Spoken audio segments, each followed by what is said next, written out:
Ce 13 décembre 2022, soit 2 jours avant le deuxième anniversaire de la disparition de Delphine Jubilard, une reconstitution des faits a été organisée par la justice, afin de comprendre le mieux possible comment a pu se dérouler l'ultime nuit où a été vue vivante l'infirmière de Cagnac-les-Mines, Tarn, et maman de Louis, 7 ans, Elia, 3 ans.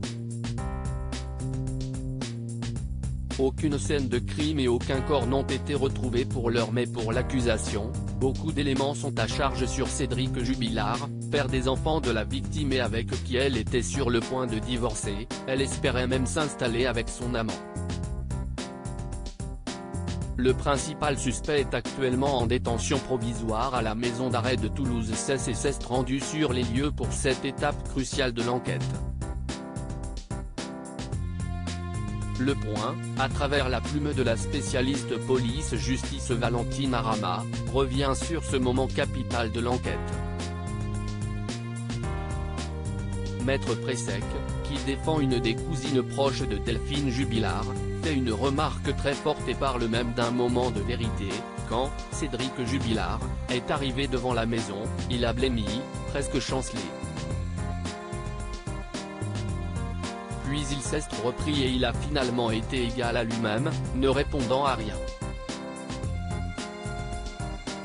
Car, quand ça ne l'arrange pas, il ne se souvient pas. Mais cette reconstitution a permis de constater que les éléments qui pèsent contre lui sont solides et nombreux. L'avocat de l'oncle et de la tante de Delphine Jubilard, Maître Batik, estime de son côté que Cédric Jubilard n'a apporté aucune explication convaincante sur les déclarations de Louis, sur les lunettes fracassées et retrouvées éparpillées. En effet, son fils est un témoin oculaire de la dispute de ses parents dans la maison lors de cette nuit fatidique, tandis qu'une expertise des lunettes de la disparue montre qu'elles ont été cassées par une force extérieure. Si les photographes ont été interdits sur les lieux de la reconstitution, notamment pour éviter que fuitent des images choquantes comme il y a pu en avoir pour l'affaire Daval, l'homme de loi souligne l'attitude du prisonnier, stoïque et impassible devant les éléments qui lui étaient présentés.